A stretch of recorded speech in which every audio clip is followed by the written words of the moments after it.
सत्यराम। दादू जी महाराज से किसी ने प्रश्न किया कि महाराज, जिन महापुरुषों को परमात्मा का साक्षात्कार हो गया है, जिन महापुरुषों ने आत्म स्वरूप का ज्ञान कर लिया है, ऐसे महापुरुषों को हम कैसे मालूम करें कि इनको परमात्मा मिल गया। तो दादू जी महाराज इसका उत्तर देते हुए कहते हैं, दादू दया दयाल की सो क्यों छानी होय, प्रेम पुलक मुलकत रहे सदा सुहागन सोय। दादू जी महाराज कहते हैं, दादू दया दयाल की। दादू जी महाराज कहते हैं वो दयाल की, परमेश्वर की दया सो क्यों छानी होय, वो छानी कैसे रहेगी, वो छुपा हुआ कैसे रह सकता है। जिन महापुरुषों को परमात्मा का दर्शन हो गया है वो छुपे हुए नहीं रह सकते हैं महाराज। कैसे छुपे हुए नहीं रह सकते हैं, उसका उदाहरण बताते हुए दादू जी महाराज कहते हैं कि जिस प्रकार से पतिव्रता स्त्री अपने पति के पास में रहती है, और जब पति जब साथ में रहता है तो महाराज वो हमेशा मुस्कुराती रहती है, मुलकती रहती है, उसके अंदर उत्साह रहता है, वो हमेशा आनंद मग्न रहती है, प्रसन्न रहती है। ठीक इसी प्रकार से जिन महापुरुषों के ऊपर परमात्मा की दया हो गई है महाराज, वो हमेशा प्रसन्न रहते हैं, आनंद मग्न रहते हैं, मुस्कुराते रहते हैं। कहते हैं ना, सदा दिवाली साधके, उनके तो हमेशा ही उत्साह रहता है, वो तो हमेशा ही प्रसन्न रहते हैं, वो तो हमेशा ही आनंद में रहते हैं महाराज। तो आनंद ही एकमात्र लक्षण है कि इनको परमात्मा को प्राप्ति हो गई है। वही बात साखी में कहते हैं दादू जी महाराज, दादू दया दयाल की सो क्यों छानी होय, प्रेम पुलक मुलकत रहे सदा सुहागिन सोय। चलो अस्तु। दादू जी महाराज स्मरण के अंग के अंदर स्मरण की बहुत सारी विधियां बताए उन्होंने। अब इस परिचय के अंग के अंतर्गत फिर स्मरण की तरह तरह की विधियां, स्मरण के प्रकार बताएंगे।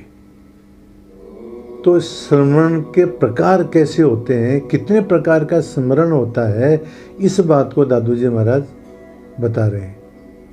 क्या कहते हैं, तन सो सुमरण सब करे, आत्म सुमरण एक, आत्म आगे एक रस, दादू बड़ा विवेक।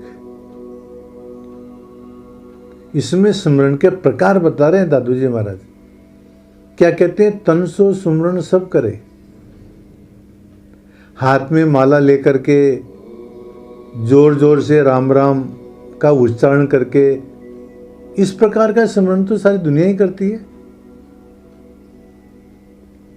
तन सो सुमरण सब करे, आत्म सुमरण एक, मन और बुद्धि को एकाग्र करके कोई बिरला ही स्मरण करता है। हाथ में माला रहती है, इधर से उधर देखते रहते हैं, राम राम करते रहते हैं, ध्यान और किधर रहता है। तो ये माला फेरना और मुंह से बोलना ये तो सब कोई करते हैं, परंतु मन और बुद्धि को एकाग्र करके कोई बिरला ही स्मरण करता है। आत्म स्मरण एक का मतलब होता है मन और बुद्धि को एकाग्र करके स्मरण करना, ये आत्म स्मरण कहलाता है। तो तन सो सुमरण सब करे, आत्म सुमरण एक, आत्म आगे एक रस। और आत्मा के भी आगे और स्मरण होता है, वो क्या है, परमात्मा में एक रस होना, परमात्मा के अंदर ही मिल जाना, ओतप्रोत होना। ये आत्म आगे एक रस, ये एक रस होना। परमात्मा के अंदर ही मिल जाना, घुल मिल जाना। पहले बताया था ना दादू जी महाराज ने, राते माते एक रस, उस परमात्मा के अंदर ही रत हो जाना, परमात्मा के अंदर ही मस्त हो जाना। तो जो परमात्मा के अंदर ही रक्त हो जाना, उसी के अंदर मस्त हो जाना, ये आत्मा से भी आगे स्मरण कहलाता है। तो तन सो सुमरण सब करे, आत्म सुमरण एक, आत्म आगे एक रस, दादू बड़ा विवेक। यह विवेक के लक्षण बताते हुए कहते हैं कि क्या सत्य है, क्या असत्य है, क्या नित्य है, क्या अनित्य है, इन बातों को सोच करके और फिर परमात्मा का चिंतन करे, ऐसा विवेक श्लाघनीय है। ऐसा विवेक वस्तुतः प्रशंसनीय है। तो इस प्रकार से दादू जी महाराज ने इस साखी के अंदर तन का स्मरण, आत्मा का स्मरण और आत्मा के भी आगे रसमस लागे नाम सो, उस परमात्मा के अंदर ही रुचि पूर्वक, मति पूर्वक, उसी में रत होकर के, मस्त होकर के भजन करे। इस प्रकार से आत्मा से भी आगे एक रस होकर के भजन करना। और विवेक, क्या नित्य है, क्या अनित्य है, क्या सत्य है, क्या असत्य है, इनका विचार करना ही श्रेष्ठ विवेक कहलाता है। इस बात को साखी में बताया है। और एक अन्य किसी संत की साखी आती है कि तन से सुमरण सब करे, मन से करे न कोय, जो मन से सुमरण करे तो प्रत्यक्ष दर्शन होय। तन से सुमरण तो सब करते, मन से करे न कोई, कोई मन से परमात्मा स्मरण नहीं करता है। और यदि कोई मन से, मन और बुद्धि को एकाग्र करके यदि परमात्मा का स्मरण करे तो कहते तो प्रत्यक्ष दर्शन होए, तो परमात्मा के दर्शन प्रत्यक्ष हो जाएंगे। और स्मरण की बात बताते हुए दादू जी महाराज कहते हैं, दादू माटी के मुकाम का सब कोई जाने जाप, एक आध अरवाह का बिरला पे आप। वही बात जो पहली वाली साखी में कही, वो इसी के अंदर प्रकारांतर से कह रहे हैं कि माटी के मुकाम का सब कोई जाने जाप। माटी के मुकाम का मतलब इस शरीर, ये माटी का मुकाम, ये माटी का स्थान है, तो इसका जाप तो सब कोई जानते हैं। इसका मतलब मेरा तन स्वस्थ रहे, हमारे को जो इच्छित वस्तुओं की प्राप्ति होती रहे, हमारे को सुख मिले, यश मिले, धन मिले, हमारे को सब प्रकार की सुविधाएं प्राप्त हों। इस प्रकार की सकाम कामनाओं को लेकर के भजन करना, ये माटी का मुकाम कहलाता है। मन को भोग सामग्री मिले, तन को हम सुखी रहें, स्वस्थ रहें, सब प्रकार की अनुकूलता रहें, इस प्रकार की सकाम कामनाओं को लेकर के जो भजन करना है, ये माटी के मुकाम का भजन कहलाता है। तो सब कोई जाने जाप, इस प्रकार का जब तो सभी करते हैं अपने इंद्रियों की सुख पहुंचाने के लिए। हम मंदिरों में जाके करते क्या है, तीर्थों में जाके करते क्या है, बस हमारी कामनाओं की पूर्ति के लिए तो जाते हैं, आते हैं, सब काम करते हैं। तो इस प्रकार का जब तो सब कोई करते हैं। तो माटी के मुकाम का सब कोई जाने जाप, एक आध अरवाह का। अरवाह मतलब आत्मा का।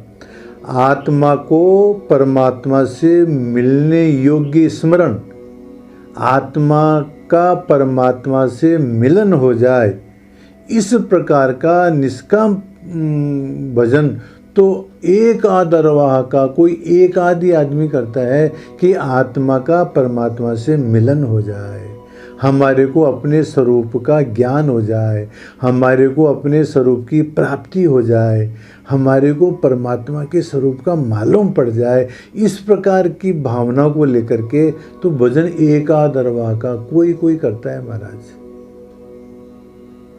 और बिरला आपे आप, ब्रह्म को ही अपना स्वरूप समझ करके कि मैं ब्रह्म ही हूं, इस बात को ध्यान में रख करके और परमात्मा का भजन करना, तो क्या कहते हैं, बिरला आपे आप, ऐसा तो कोई बिरला ही है। कहते हैं ना, देवो भूत्वा देवम यजेत, देवताओं का यजन कैसे करें, देवता बन करके, ऐसे ही अपने आप को ब्रह्म समझ करके, अपने आप को ब्रह्म समझ करके अपने स्वरूपानंद के अंदर निमग्न रहना, रूप भजन तो कोई बिरला ही करता है महाराज, कोई करता है इस प्रकार का भजन। चलो अस्तु, इस प्रकार से दादू जी महाराज ने इन 2 साखियों के अंदर भजन के प्रकार बताए हैं। तन का स्मरण, आत्मा का स्मरण, परमात्मा के अंदर अपने को परमात्मा ही समझ करके, आत्मस्वरूप ही समझ करके परमात्मा का भजन करना, इस प्रकार से भजन कई प्रकार के होते हैं।